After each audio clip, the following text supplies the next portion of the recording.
ഇന്നൊരു ഡിഷ് ഉണ്ടാക്കാമെന്ന് വിചാരിച്ചു. അതായത് കർക്കിടക മാസമല്ലേ, പഞ്ഞപ്പുല്ല്, അയൺ കണ്ടൻറ്റ് കൂടുതലുള്ള പഞ്ഞപ്പുല്ല് കഴുകി ഉണക്കി മില്ലിൽ തന്നെ കൊടുത്ത് പൊടിപ്പിച്ചു എടുത്തത്. വെള്ളം തിളപ്പിച്ച് അത് ഞാൻ വാട്ടിക്കുഴച്ചു. അതിൻ്റെ കൂടെ ജീരകം 1/2 സ്പൂൺ, തേങ്ങ ഏകദേശം ഒരു 2 സ്പൂണോളം ഉണ്ട്, അതുകൂടെ ആഡ് ചെയ്തു. പിന്നെ ഞാൻ കഴിഞ്ഞ ദിവസം ഒരു യൂട്യൂബ് ചാനൽ കണ്ടിരുന്നു. നമ്മൾ മറ്റുള്ളവരുടെ നല്ലത് നമ്മൾ തീർച്ചയായിട്ടും അനുകരിക്കണം. അങ്ങനെ വെച്ചിട്ട് കർക്കിടകത്തിൽ പത്തില തോരൻ, അങ്ങനെ ഞാനും ഒരു പാത്രം എടുത്ത് പത്തിലയ്ക്ക് പകരം ഇത്രയ്ക്കോ ഇലകളെടുത്ത് ഒരു തോരൻ വെച്ചു.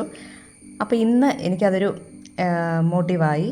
ഞാൻ ഇന്ന് അതുപോലെ തന്നെ ഞാൻ തന്നെ ഒന്ന് ചെയ്യാൻ പോകുന്നതാണ്. ഒന്ന് കണ്ടു നോക്കൂ. ഇത് തോരൻ വയ്ക്കുന്ന ചേമ്പിലയാണ്.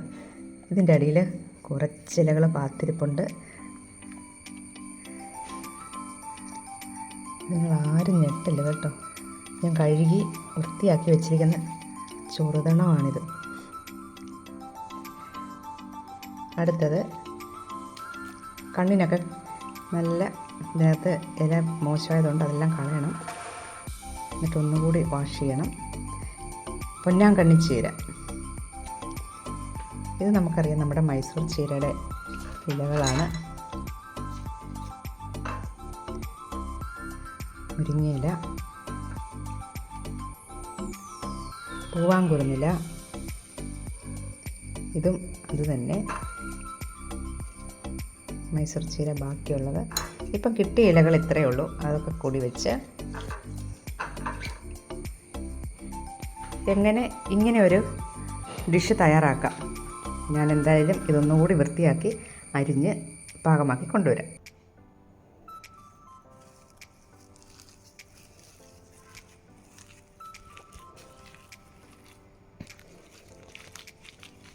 പിന്നെ പൂവരശില കഴുകി വൃത്തിയാക്കി. ഞാൻ തണ്ട് കളയുന്നില്ല, കാരണം ആവിയിൽ വെക്കുമ്പം നമുക്ക് തണ്ടിൽ പിടിച്ച് പൊക്കി എടുക്കാൻ പറ്റും.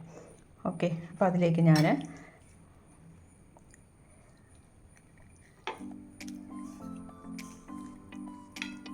കൈകൊണ്ട് തന്നെ നമുക്ക് പരത്താം.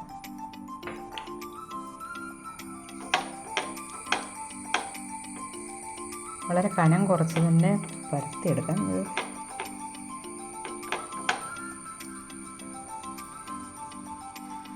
നല്ല രസമായിട്ട് എനിക്കിപ്പോൾ തോന്നുന്നത്. പക്ഷെ ഇത് ഞാൻ ആദ്യമായിട്ടാണ് ഇങ്ങനെ ഉണ്ടാക്കുന്നത്. അതായത് ഇത് ഉണ്ടാക്കിയിട്ടുണ്ട്, ഇങ്ങനെയൊക്കെ ഉണ്ടാക്കിയിട്ടുണ്ട്. പൂവരശ്ശിലയിൽ ഉള്ള ടിപ്സ് ആദ്യമായിട്ടാണ്.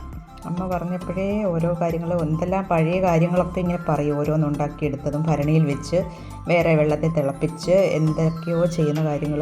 ഇനി അതൊക്കെ ഒന്ന് മനസ്സിലാക്കി എടുക്കണം. എനിക്ക് സമയം കിട്ടുന്നത് പോലെയല്ലേ ചെയ്യാൻ പറ്റുള്ളൂ. സലൂണിൻ്റെ കാര്യവും നോക്കണം. പക്ഷേ എനിക്ക് ഇങ്ങനെയുള്ള കാര്യങ്ങളൊക്കെ ഭയങ്കര ഇഷ്ടമാണ് ചെയ്യാനായിട്ട്.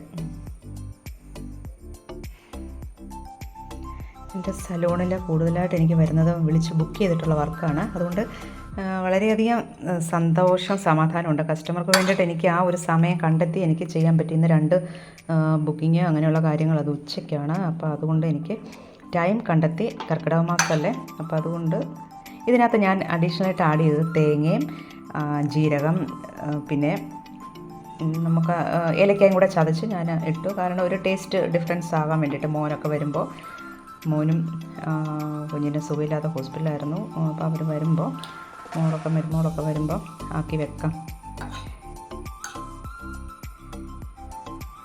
മോൻ ഇങ്ങനെയുള്ള കാര്യങ്ങളൊക്കെ ഭയങ്കര ഇഷ്ടമാണ്. 2 പേർക്കും ഇഷ്ടമാണ്. അപ്പോൾ ഞാൻ ഇതിനെ ഒരു സൈഡിൽ നിന്ന് മടക്കി, എത്ര നല്ലൊരു ഭംഗി ഷേപ്പ് ഇവിടെ ചക്ക പൊടിക്കാനുണ്ട്.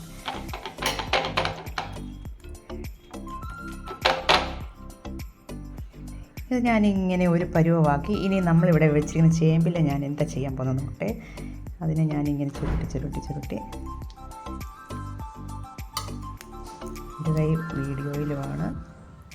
ഇനി ഇതിൻ്റെ ഞാൻ ചുറ്റും 2 അറ്റവും കെട്ടാൻ പോവാം. ഒരു വീഡിയോ ചെയ്യുന്നതിൻ്റെ ബുദ്ധിമുട്ട് എനിക്ക് നന്നായിട്ട്, ഓരോരുത്തർ എത്രയോ വീഡിയോ ആണ് ചെയ്യുന്നത്. അപ്പോൾ അതിന് പിന്നിൽ ചെയ്യുന്ന എഫേർട്ട് വളരെ വലുതാണ്. നമ്മൾക്കിത് കണ്ട് പാസ് ചെയ്ത് പോകാം. പക്ഷേ ഇതിൻ്റെ മുന്നിൽ അതിനിടയ്ക്ക് ഞാൻ ചേമ്പും കൂടെ വെക്കട്ടെ, ചേമ്പിലയും കൂടെ വെക്കുന്നത്. അപ്പോൾ അതിൻ്റെ വളരെ വലുതാണ്. എന്തായാലും ഞാനിത് ആവിയിലൊക്കെ പുഴുങ്ങി എടുത്തു കൊണ്ടുവരാം.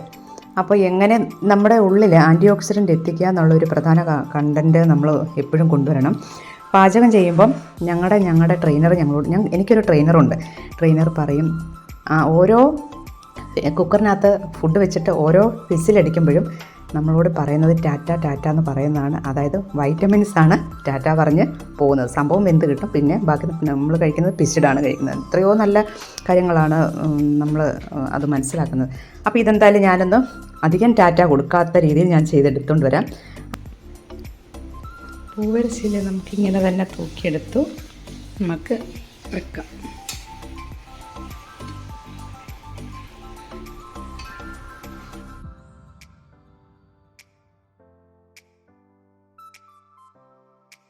അങ്ങനെ ആവിയിൽ പുഴുങ്ങിയ പലഹാരം നമ്മുടെ കൈകളിലെത്തി. ഇനി ഇതിനെ ഒന്ന് റെഡിയാക്കട്ടെ. നമ്മുടെ ചേമ്പ് ചുരുട്ടി വെച്ച പലഹാരം, അതിനൊക്കെ എന്തെങ്കിലും പേര് കാണും. പണ്ടത്തെ അമ്മമാരോട് ചോദിച്ചാൽ അറിയാം. അത് റെഡിയായിട്ടുണ്ട്. ഇതിനകത്തെല്ലാം ഇലകളാണ്. ഞങ്ങൾ എന്തായാലും ഓരോ അട ടേസ്റ്റ് ചെയ്തു, ഞങ്ങൾ രണ്ടുപേരും. പക്ഷേ ഇതിൻ്റെ ആ ഒരു ലൈൻ തന്നെ, അതിൻ്റെ ബോഡി അത് തന്നെ ഇതിനകത്ത് ഡിസൈനായിട്ട് വന്നു. ഇലയുടെ ആലിലയുടെ രൂപം. എൻ്റെ ഹസ്ബൻഡാണെങ്കിൽ പറയും, ഇനി കപ്പേല ഉണ്ടെങ്കിൽ കപ്പേലയ്ക്കകത്ത് ഉണ്ടാക്കുമെന്ന് പറയും. അങ്ങനെ അദ്ദേഹം നമ്മളെ കളിയാക്കും. എന്തായാലും ഭയങ്കര ടേസ്റ്റ് ഉണ്ടായിരുന്നു. ഞാനിത് കഴിച്ചു നോക്കി. കഴിക്കുന്ന വീഡിയോ ഒന്നും കാണിച്ചില്ല കേട്ടോ, എൻ്റെ മക്കളെ ഓർത്ത്. ഓക്കെ.